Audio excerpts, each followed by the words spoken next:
Starro, the time is now. Starro has been gaining some mainstream attention at the time of this recording thanks to the reveal that they will be featuring within the Suicide Squad. That's right, the world will be graced with a villainous conquering starfish. Space starfish. Yes, we're calling it the Suicide Squad instead of Suicide Squad 2 for people who want to pretend that the Suicide Squad 1 didn't happen. I am not one of those people. Suicide Squad, give me all the mess. Mess everywhere. While Starro was met by many a new fan who dissed, this character actually emerged at a pivotal point in DC's history. Starro shares an origin with the Justice League, the first outing that presented the team working together and identified them as a league, pitting them against giant world-threatening antagonists, galaxy-threatening even, and that is Starro, or Starro the Conqueror as the creature was initially called, and is still called again later, because well, it's good. This encounter would catapult the league into popularity, and aid bolster the popularity of the superhero comic, which had waned post-World War II. It would inspire the creation of the Fantastic Four and the Avengers. Starro helped change the face of comics, shape them into what we know today at the time of this recording. So let's show some love to Starro and take a look at the first outing of the Justice League, and also Snapper Carr, the poor man's Rick Jones, even though Snapper came first. But before we get started, I'm Sasha, and if you're enjoying this content, you know what to do. Hit that like button, hit the subscribe button, join us on this comic book journey, and if you're feeling so inclined, hit that join button. You'll get access to some behind the scenes perks and help grow the channel. We'll conquer the universe like Starro, only successful. Starro and the Justice League debut in The Brave and the Bold issue 28 in 1960, and both were created by Gardner Fox, with specific artist credit for Starro going to Mike Sekowsky. The team would go on to get their own comic, but their first appearance would be here in these pages. Much like the original Teen Titans, who would debut in Brave and the Bold number 54, Gardner Fox, who had worked in superhero comics since its infancy in the Golden Age, had been responsible for creating some of the iconic heroes from that era: The Flash, Hawkman, Dr. Fate, and more, and also conceived of putting these heroes together on a team working together, the JSA, the Justice Society of America. When self-censorship was imposed on the industry as a stopgap to avoid government censorship, and the Comics Code Authority arose, many things needed to change. And a bit to combat these changes / work within them and excite readers, a whole revamp was done over at DC Comics. Some of the less popular but still well-known Golden Age characters were given a complete remodel. New identities, new backstories. And even some of the characters who were left alone got some new backstories. It was here that the second Flash, Barry Allen, gained a firm foothold and following and became quite popular, ushering in the Silver Age. Barry, always changing the timelines and the things. This time for good though. But Gardner Fox and DC weren't quite ready to abandon these Golden Age heroes just yet, nor all of the concepts from that era. And so along with editor Julius Schwartz, an idea was conceived of bringing new Silver Age heroes and the remaining Golden Age Trinity together to form a new team. A JSA for a new era. A Justice League of America. The JLA, later to just be known as the Justice League. Now this story presents the League as something that already exists, kind of throwing you into it, but it still needs to set up a threat that is large, something worthy of bringing all of these heroes together, and so we are introduced to Starro. The world's greatest heroes team up to battle Starro the Conqueror. The cover features all the members of the League who will battle Starro, attacking the giant starfish in various ways. Starro is gray here, though a purple coloration will be used in the issue and will become the well-known classic iconic look. This cover is a classic and is solid, and must have been exciting at the time to see all these heroes together battling a giant threat. It's still exciting now. Superman and Batman are also in the Justice League, but they bailed on this mission, so they don't get to be on the cover. If you don't do the mission, you don't get to be on the cover. 1960, probably. That's a meme. I'm hip currently, but horribly out of date in the future. Just like Snapper Carr, unless was he even hip at the time? The opening teaser page is excellent as well. All the members of the League along the edges surrounding Starro, who looks like its tentacles are clasping them, while the narration box announces the Justice League. Foes of evil, enemies of injustice, to the mighty heroes of the Justice League of America, all wrongdoing is a menace to be stamped out,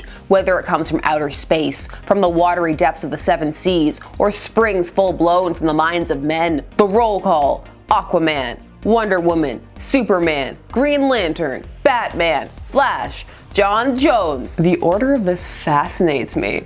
Go Aquaman, getting top billing. He'll need it because his coolness factor is about to vastly go down in 3, 2... My friend Peter the Pufferfish is calling me. And Great Neptune, what an incredible tale. It's thought beaming at me. Peter the Pufferfish bears news of Starro. I have traveled across billions of miles of interstellar space, seeking a planet like this one, teeming with intelligent life.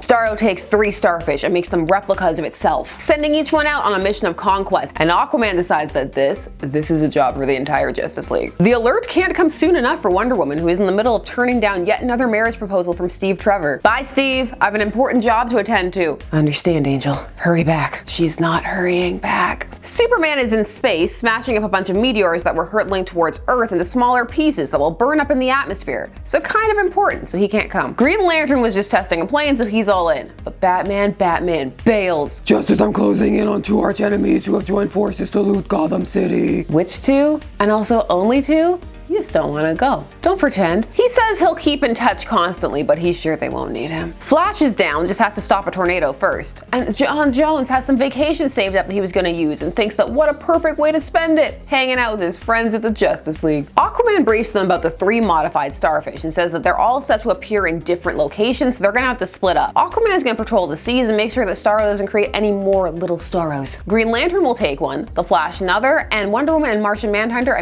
John Jones, because we're not calling him that, will take the last one. This story has 5 parts. This intro, then 3 chapters, so 1 for each of the Starros being taken down, and then a conclusion. First up, Hal Jordan. His Starro steals a nuke from an Air Force plane, detonates it, and absorbs the energy. But he's able to get it to shrink by scoring a direct hit in the center, video game style, and it shrinks back down to its original size, inert. Next team, Wonder Woman and John Jones, who is 100% one of those people you have to say their whole name all the time. The greatest scientific brains of the United States are gathered in the Hall of Science. Their Starro has taken the building and is absorbing all the knowledge from these scientific brains. So it's defeat Starro, rescue the people, and also involve the invisible jet. Oh, invisible jet, never change. While Wonder Woman has her lasso and an invisible jet and sets about rescuing the greatest scientific brains, John Jones goes to look for a weapon. And he does so in a tighter piece of continuity than I was frankly expecting, by going up into the upper atmosphere and getting some of those pieces of the meteorite that Superman was smashing up. However, the nuclear energy stored in the first Starro has transferred over into the second, and so it's proving difficult to defeat. Also, Wonder Woman's bracelets are made of Amazonium and can withstand targeted nuclear blasts. Wonder Woman is able to save the scientists while John Jones keeps Starro distracted, or well, mini Starro, Starro 2,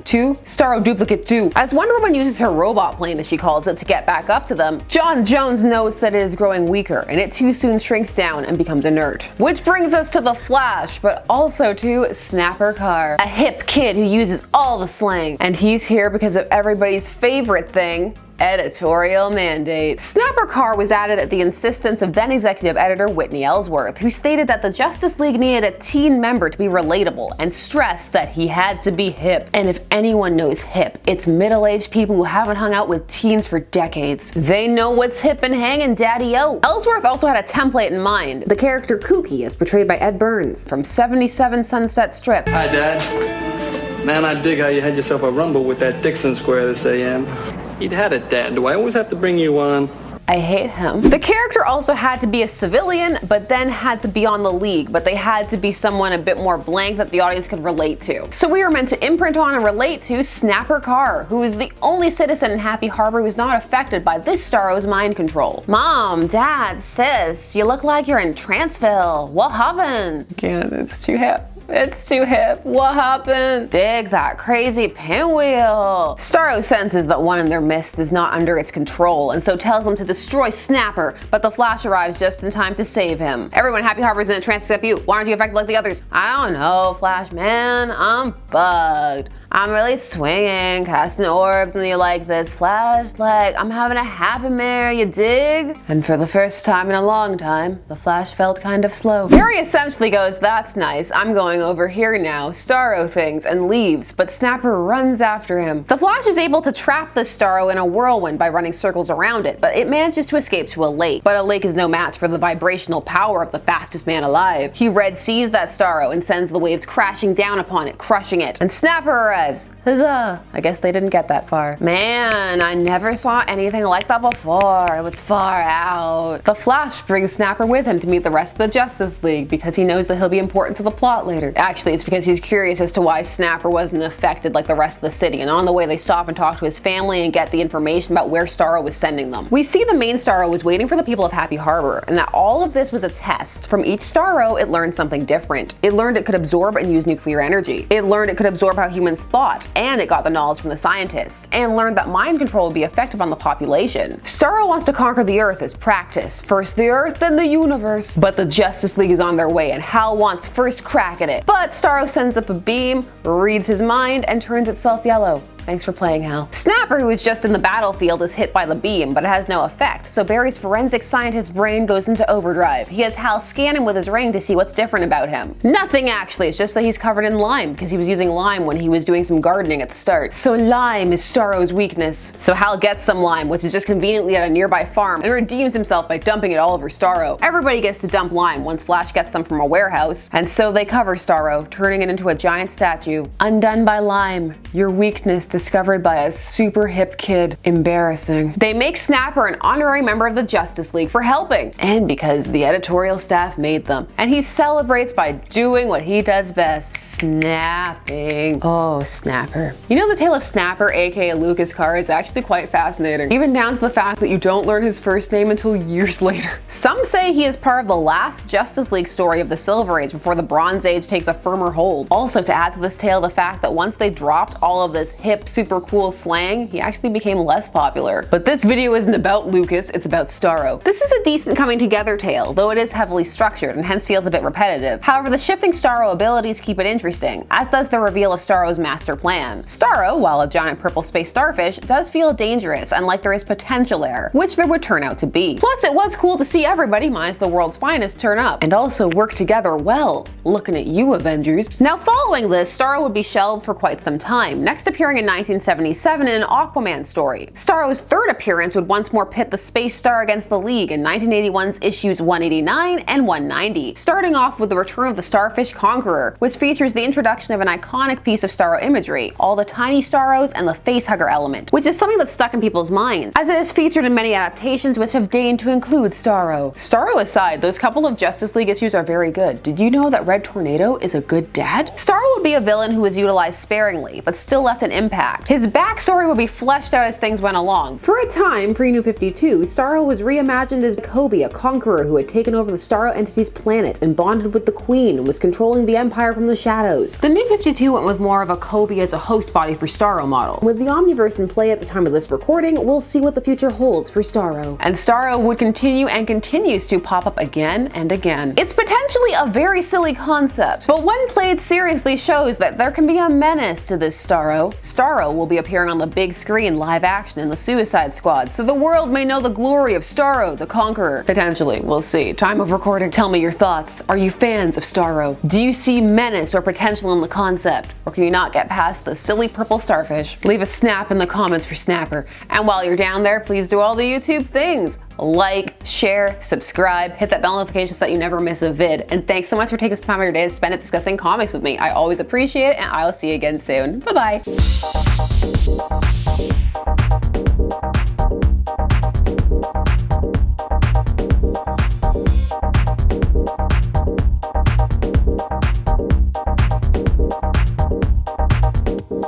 You